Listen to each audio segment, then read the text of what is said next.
하나님 말씀 로마서 12장 1절 말씀입니다. 로마서 12장 1절 말씀.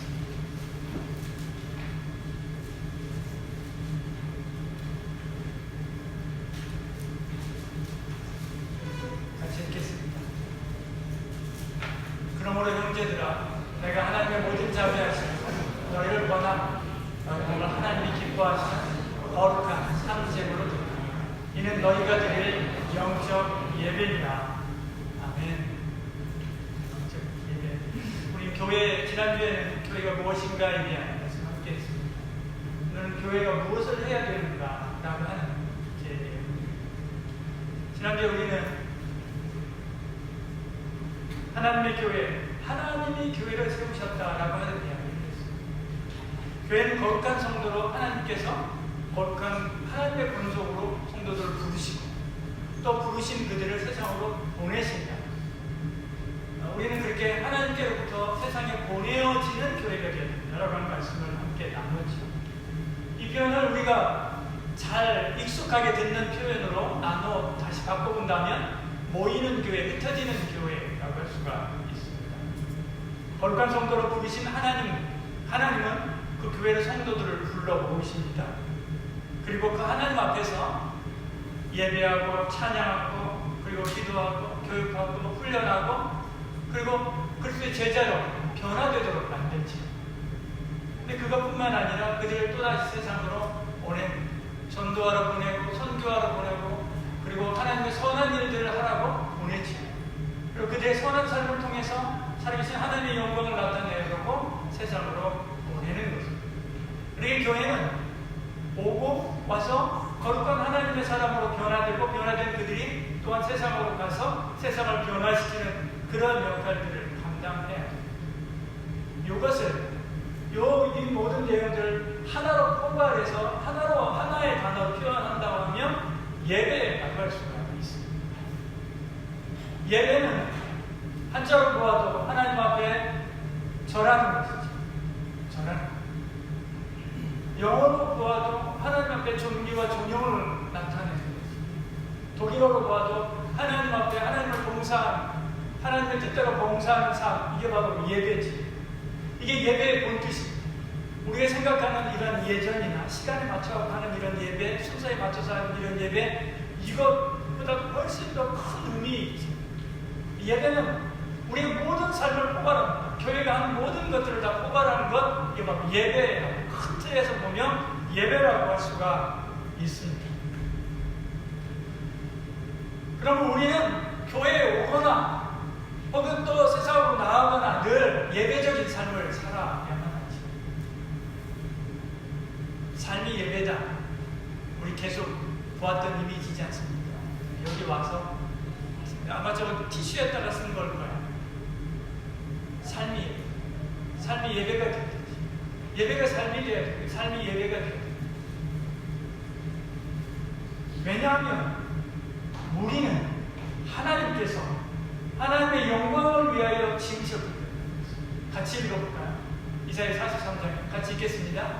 내 이름으로 불려주신 것을 내가 내 영광을 위하여 창조한 자를 얻게 하라. 그를 내가 지었고 그를 내가 만들었느니라.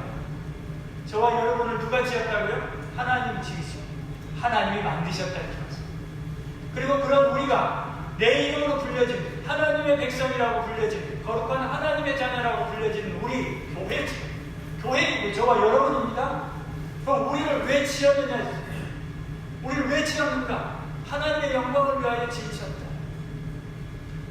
하나님의 영광을 위하여 우리를 창조했다. 오늘 이 성경에서 말씀하고 있는 것은 우리는 하나님의 영광을 위해서 우리를 지으셨을 뿐만 아니라 그런데 우리가 하나님을 떠나서 죄악 중에 거하면서 하나님도 잘 모릅니다 라고 하면서 내 마음대로 살았던 우리를 하나님께서 또다시 불렀습니다.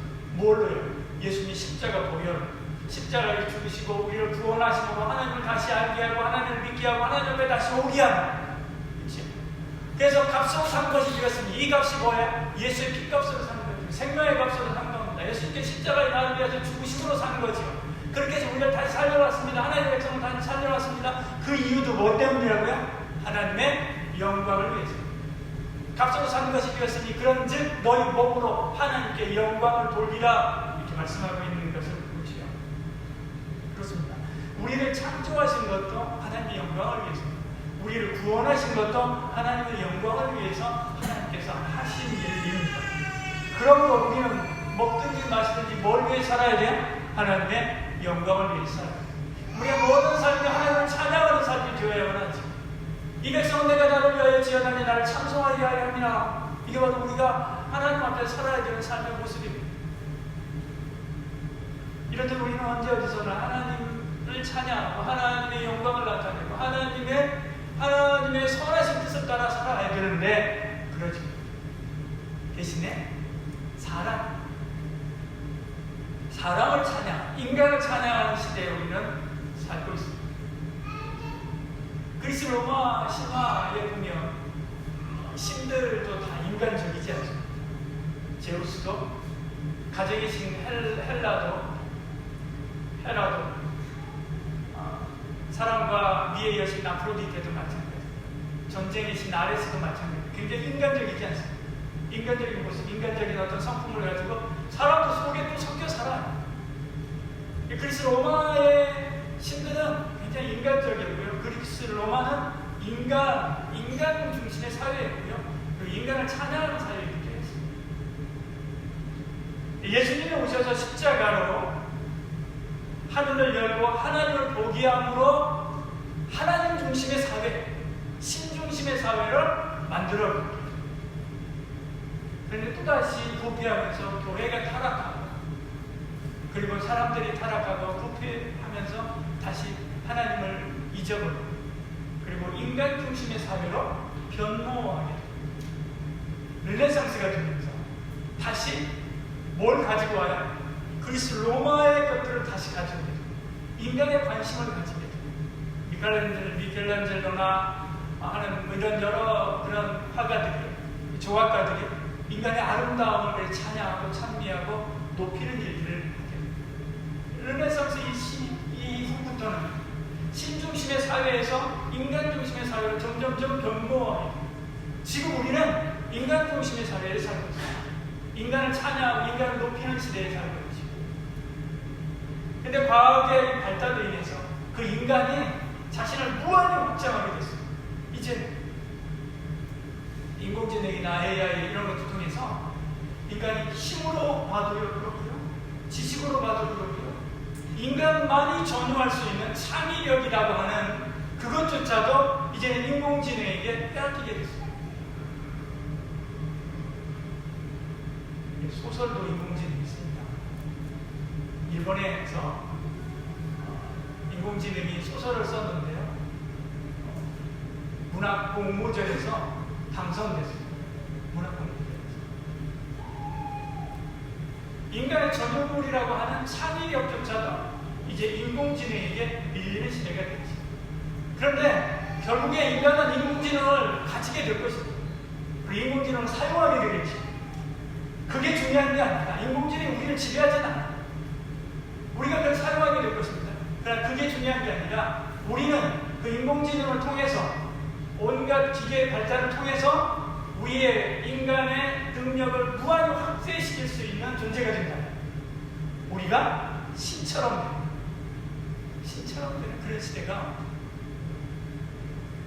보십시오. 요즘에 하는 어벤져스라고 하는 영화, 계속 유행하는 어벤져스라고 하는 영화, 이 영화에 보면요 뒤섞여 있어요. 그리스 로마 시대에 신들하고 인간이 무한히 확장된 인간, 그 인간하고 함께 친구가 되고요, 함께 같이 일하고, 함께 같이 싸우고요, 그리고 경쟁하고 그러지 않습니까? 바로 이 이야기는 인간이 신이 됐다는 거예요. 인간이 신으로 추앙받는 시대가 됐다는 거예요. 이걸 보면 우리는 우리는 과학 문명을 통해서 바벨탑의 제일 마지막 층을 쌓고 있는 거나 마찬가지입니다. 그러면 이런 시대에 교회가 해야 될 일, 우리가 해야 될 일이 뭡니까? 교회가 해야 될 일, 우리가 해야 될 일이 뭡니까? 인간이, 하나님의 영광을 위하여 지음받은 인간이 하나님의 영광을 위하여 살아야 되는 본연의 자리로 돌아가게 해야 됩니다. 만약에 이것이 되지 않으면 또다시 하나님께서 진노함으로 바벨탑을 쓸어버린 것처럼 우리의 모든 문명도 쓸어버릴지 모르지. 교회가 해야 될 가장 중요한 일, 하나님께 영광을 나타내고 그리고 하나님의 이름을 찬양하는 일, 바로 예배입니다. 하나님은 오늘도 하나님을 참되게 예배하는 자들을 찾습니다. 우리가 자주 하는 성경, 자주 읽는 성경이지 않습니까? 같이 읽어볼까요? 아버지께 참되게 예배하는 자들은 영과 진리로 예배할 때가 이때라. 아버지께서는 자기에게 이렇게 예배하는 자들을 찾으십니다. 이렇게 예배하는 자를 하나님은 찾으시고 계십니다. 오늘 찾으고 계십니다. 그러므로 하나님께서 기뻐하시는 신령과 진정의 예배자가 되는 저와 여러분 되기를 축복합니다. 영과 진리로 예배해요. 성경은 마지막 때가 되면 예배하는 것을 싫어한다고 했습니다. 많은 사람들이 예배에 모이는 것을 싫어하고 예배를 패한다라고 히브리서 10장 25절에 말씀하고 있는 것을 봅니다. 그러니까 우리는 모여야 해. 그리고 함께 하나님을 높이고 하나님을 찬양하며 하나님을 예배해야 됩니다. 교회가 교회에 나오려면 이런 예배가 살아야 됩니다. 예배가 살아야 됩니다. 그러려면 우리 모두가 다 이 예배를 위해서 준비하고요. 그리고 하나가 되어서 하나님 앞에 온전히 하나님 받으시는 예배가 되도록 그렇게 한마음 한뜻이 되어서 준비하고 하나님 앞에 신령과 진정의 예배를 올려드려야만, 저는 저대로 봉사자들은 봉사자대로, 안내하는 사람 안내하는 사람하고, 찬양봉사는 찬양봉사로, 식당봉사는 식당봉사로, 찬양은 찬양대로 그렇게 준비해요. 한 주간 동안 준비하고 나야 됩니다. 그리고 이 자리에 모여서 함께 한마음 한뜻으로 하나님 앞에 신령과 진정으로 모두가 다 하나가 되어서 한 덩어리가 되어서 하나님 앞에 하나님이 받으시는, 기뻐 받으시는 그런 예배를 드려야만 합니다. 근데 이보다 더 중요한 게 또 하나 있습니다. 예배를 예배되게 하는 것. 예배를 하나님 받으시는 예배 되게 하는데 가장 중요한 요소가 뭔지 압니까? 사실은 예배자예요. 여러분 자신이지. 한 사람 한 사람. 우리 자신이 좋은 예배자가 되어야 됩니다. 우리 자신 한 사람 한 사람이 신령한 하나님 앞에 드려지는 예배자가 되어야 됩니다. 그러려면 우리가 예배자로 세워져 하나님을 깊이 알고 하나님의 은혜를 삶에서 경험하고 그리고 부름받은 자로서 그리스도의 제자로서 준비되어지고 그렇게 살아야만 하지. 내가 누구야? 내가 어떻게 살아야 될까? 라고 하는 그런 주제들을 150개 정도, 142개 정도의 주제를 뽑았습니다. 3년 동안 어느 시간대 할까라고 고민을 하다가 주일 오후 예배 때 그걸 해야 되겠다 싶어서 3년 동안 주일 오후 예배 때 계속해서 함께 그 주제들을 나누어 가게 되고, 그리고 목장 모임에서 그 주제들을 함께 계속해서 하게 되었어요. 150개 정도 주제가 되는데 이 주제들을 하면 전반적인 내용들을 거의 다 함께 공부할 수 있습니다. 그보다 더 많은 주제들이 있지만 전반적인 내용들을 공부할 수 있습니다. 그렇게 하려고 하는 거예요. 그렇게 하나님을 바로 알고요. 그 하나님 앞에 진심으로 나간 그런 예배자가 있습니다. 그런데 우리가 아무리 교회 환경이 좋아지고, 교회 환경이 얼마나 좋아졌습니까? 교회 환경이 좋아지고 기계들이 좋아지고 그리고 예배의 어떤 흐름들이 너무나 좋고 그리고 매끄럽고 아름다워도 왜 예전만큼 은혜가 없냐? 그래서 그만큼 좋은 예배자가 없기 때문에 저와 여러분이 하나님을 바로 알고 하나님을 향한 신령과 진정으로 예배해야 되겠다는 그런 마음을 가지고 나와서 함께 온전한 예배를 드리는, 그래서 이 예배를 하나님 받으시는 그런 예배가 되게 하는 저와 여러분 되기를 축복합니다. 이런 예배를 드리려면 또 예배 순서에 대한 내용들도 알아야 되지. 예배 부름, 제일 처음에 올라와 하는 예배 부름 있지 않습니까? 그래서 예배를 그 신앙 고백은 나의 신앙을 고백하는 것, 찬양은 하나님의 사랑과 은혜에 대하여 감사하고 기뻐하는 것입니다. 대표기들은 예배드리는 모든 사람들을 대신해서 대표로 하나님 앞에 올려드립니다. 이렇게 순서 하나하나마다 그 의미가 있는데 그 의미가 무엇인지 무엇인지를 알고 그리고 그 의미를 따라서 하나님 앞에 온전히 차근차근 이렇게 나아갈 하나님께서 기뻐 받으시는 그런 예배가 될 수 있습니다. 그러나 이것으로 끝이 아니죠. 이런 우리의 공적인 예배는 오히려 삶의 예배를 위한 시작에 불과합니다.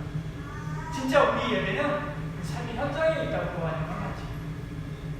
그래서 말씀합니다.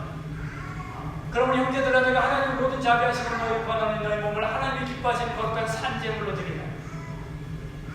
산제물로 드리라. 로마서 1장부터 시작해서 11장까지의 내용은 지금 이 12장 1절 아닙니까? 11장까지의 내용은 믿음으로 의롭게 된다라고 하는 이야기를 하는 이론적인 이야기를 하는 것입니다. 12장에 들어와서 그러므로 너희는 모든 삶에서 하나님 앞에 예배자가 되는 하나님 앞에 모든 삶이 예배가 되는 그런 삶을 살아야 된다라고 하는 이야기를 하기 시작합니다.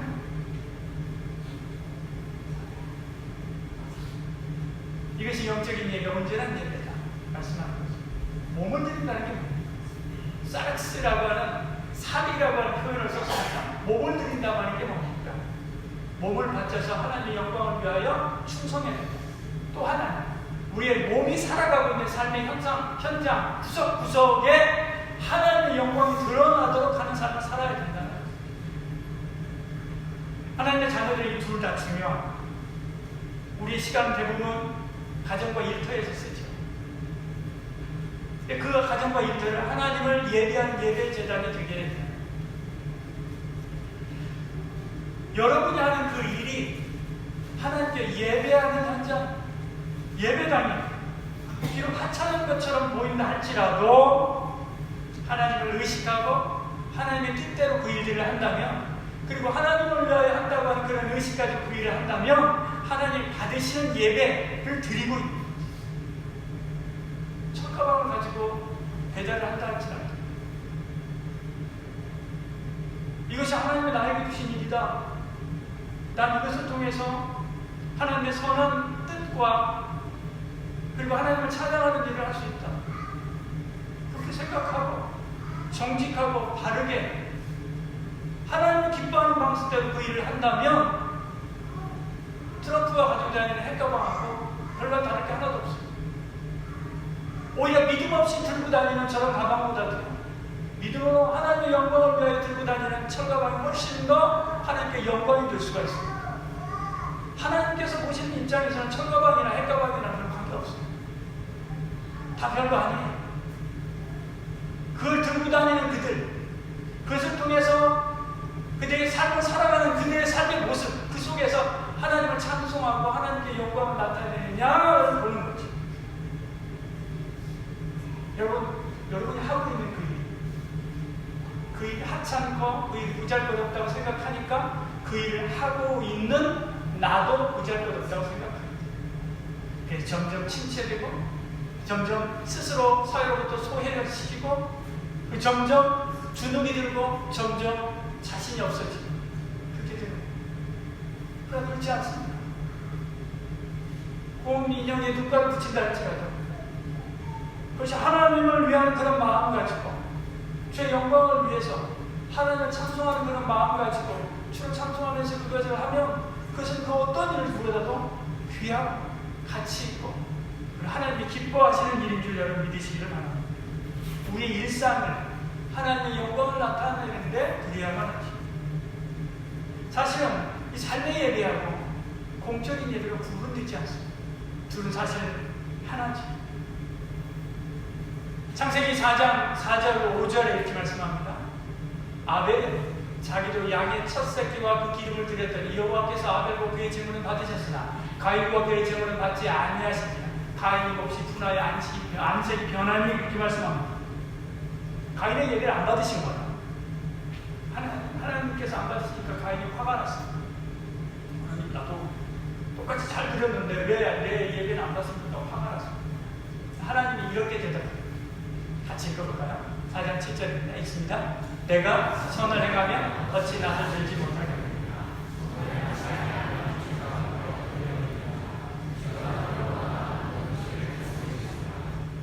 네가 올바르게 살지 않았기 때문에, 내가 믿음으로 살지 않았기 때문에 너와 내 재물을 받지 않아. 믿음으로 살지 않은 것, 그가 바르게 살지 않은 것, 그것은 그 예배의 자리에 있었던 일입니까? 예배에 오기 전에 있었던 일입니까? 예배 오기 전에 있었던 일. 그의 삶의 현장에서 있었던 일. 구분되지 않아요. 구분시키지 않습니다. 그가 예배에서 은혜를 받지 못하고 죄의 문제를 해결받지 못하니까 반대로 다시 일상으로 돌아가서 뭘 합니까? 자기 동생을 쳐서 죽이자. 이때 하나님께서 내 예배를 왜 받지 않으셨을까? 라고 하면서 회개하고, 그리고 하나님께서 주시는 말씀을 붙잡고, 그리고 은혜 받아서 다시 세상으로 내려갔다면 똑같은 죄를 반복하지 않고, 그리고 하나님이 기뻐하는 믿음의 삶을 살았을 것입니다. 그리고 그 다음에 올라와 예배 드릴 때는 가인의 예배도 하나님께서 분명히 받으셨습니다.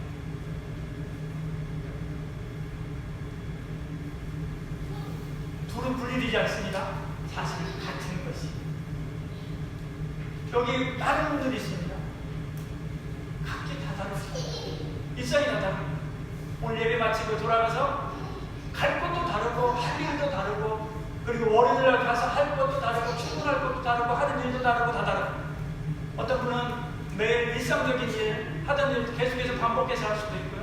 어떤 분들은 자기가 나름대로 계획하고 생각하고 자기가 가고 싶은 거 하고 싶은 거 하면서 일할 수도 있고요. 전혀 다르죠. 전혀 다릅니다. 여러분의 일상은 완전히 다 다릅니다. 전부 다 다릅니다. 그러나 똑같은 게 하나 있습니다. 그래서 우리는 일상으로 돌아갑니다. 우리의 삶으로 돌아간다는 거죠. 그 삶은 추상적이지 않습니다. 그 삶은 아주 구체적인 사람을 만나고, 구체적인 어떤 일들을 하고, 구체적인 어려움을 만나기도 하고, 어떤 구체적인 감정의 상함을 경험하기도 하고, 어떤 구체적인 욕심을 만나기도 하고. 누구도 추상적인 삶을 살 수 없어요. 그 누구도 추상적인 삶을 살 수 없습니다. 추상적인 삶은 딱 소설책에나 있습니다. 다 구체적인 삶을 살아요. 다 내 손으로 만져지는 구체적인 삶을 살아요. 내가 느끼는 구체적인 삶을 살아요. 추우면 옷을 껴입고 통장의 잔고를 생각하면서 쇼핑을 하고 칼로리 계산하면서 케이크를 먹을까 말까 고민하고 하는 그런 구체적인 삶을 살아요. 그러니까 여기서 하나님을 만나는 겁니다. 여기서 하나님께 영광을 돌리는 것도 어떻게 해야 돼요? 구체적이어야 됩니다. 예를 들어서 회사에서 일을 마치고 막 지쳐 돌아왔습니다. 아내도 육아하느라고 지쳤어요. 돌아오자마자 쓰레기 좀 분리수거 좀 해달라고 해요. 남편은 지쳐가지고 힘이 하나도 없는데 막 한다고 해서 또 화가 났어요. 둘이 마음이 막 상했어요. 그럴 때 이런 구체적인 상황이잖아요. 그럼 이 구체적인 상황에서 하나님이 기뻐하시는 일이, 하나님이 기뻐하시는 것이 무엇일까 구체적으로 생각하고 구체적으로 실행합니다. 외출하려고 아이들 옷을 새 옷으로 갈아입혔습니다. 아이들이 또 다시 가가지고 가서 식탁을 엎었어요. 옷을 다 버렸어요. 화가 나죠. 소리를 질러야 되나? 안고 기도를 해야 되나? 아니면 꾹 참고 그냥 옷 갈아입혀야 되나? 구체적인 상황에서 구체적인 어떤 행동을 해야 돼요. 그 구체적인 행동이 뭐에 영향을 받아야 돼요? 하나님 말씀의 영향을 받아야 돼요. 하나님을 의식하고 그 구체적인 행동을 할 수 있어요. 그게 뭐예요? 그게 예배라는 거예요. 그게 삶의 예배라는 거예요. 이렇게 월요일을 살아가고, 이렇게 화요일을 살아가고, 이렇게 수요일을 살아가는 것, 이게 바로 삶의 예배. 만일 월요일날 예배자로 살지 않고, 하나님 전혀 의식하지 않고, 화요일날 하나님 전혀 의식하지 않고, 토요일까지 그렇게 살다가 주일날 와가지고 이렇게 예배드려요. 그 예배를 하나님께서 기도 받으시겠습니까? 그렇지 않다. 누구에게 이야기하는 거야? 가인과 아벨의 이야기에서 우리에게 말씀하고 있는 거죠. 설사 그렇게 와가지고 예배한다 할지라도 그 예배를 하나님 받으시지 않아요. 가인 예배처럼 받지 않습니다. 왜 솔로몬이 하나님 앞에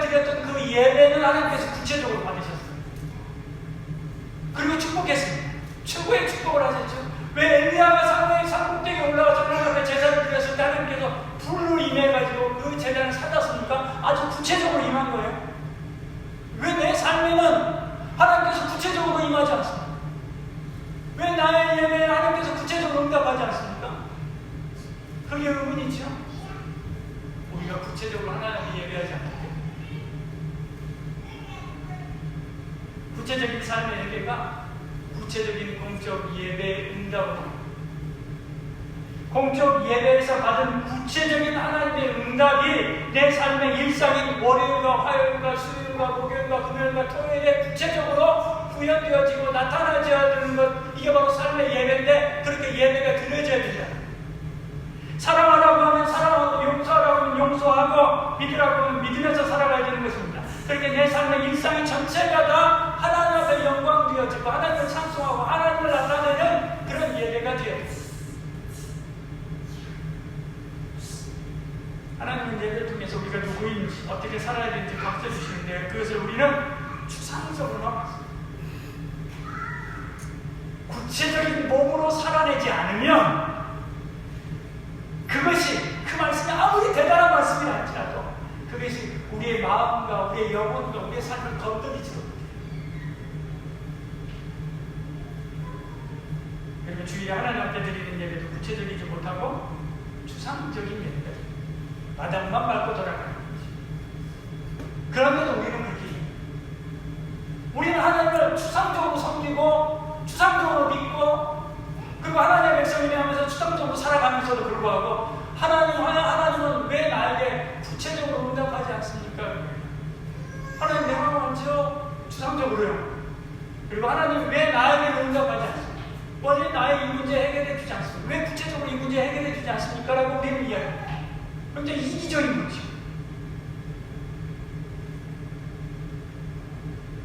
우리 일생은 하루를 단위했어요. 하루가 일생이지. 하루가 뭐예요? 일생이죠.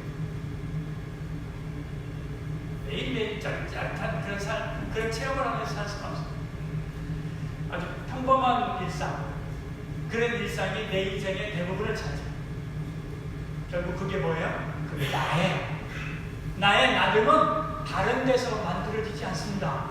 나의 나름은 평범한 나의 일상을 통해서 나의 나름이 만들어지는 거예요. 그 나의 나름, 그 평범한 일상에서 뭐가 있어야 돼요? 그 하나님을 만나고 그 하나님과 함께 살아가는 동행하는 구체적인 삶의 모습들이 나타나요. 그때 나의 나름이 뭐가 돼요? 하나님의 백성이 되고요. 하나님께서 기뻐 받으시는 인생이 될 수가 있습니다. 위대한 하나님의 진리, 나의 평범한 삶 속에서 그것을 녹여내지 않고 그것을 살아내지 않으면 아무 소용이 없는 거예요. 우리는 하늘에서 불이 내리고 로또에 당첨이 되고 공부하지 않아도 인고에 합격하는 비상한 것이 아니라 학교, 직장, 그리고 작업장, 부업, 버스 안에서 있을 때도 늘 하나님을 의식하고 하나님을 높이고 하나님을 찬양하는 그런 삶을 살아야만 합니다. 그때 하늘의 그 빛나는 광채가 내 삶의 영역 속으로 들어오고 그리고 내 삶 속에 있는 우울함, 내 삶 속에 있는 어두움, 내 삶 속에 있는 고통과 내 삶 속에 있는 아픔들을 비추게 됩니다. 그것들을 녹여내고 그것들을 새롭게 하고 그것들을 치료하고 깨끗하게 만드는 놀라운 역사가 있는 줄 여러분 믿으시길 바랍니다. 가수가 무대에 서는 것이 가장 멋진 일이고 대통령이 국무회의를 운영하는 것이 가장 설레고 중요한 일이라 한다면 성도는 하나님을 예배하는 것이 가장 중요한 일입니다. 공적 예배에서뿐만 아니라 삶 속에서 늘 하나님을 예배하는 저와 여러분 되기를 축복합니다.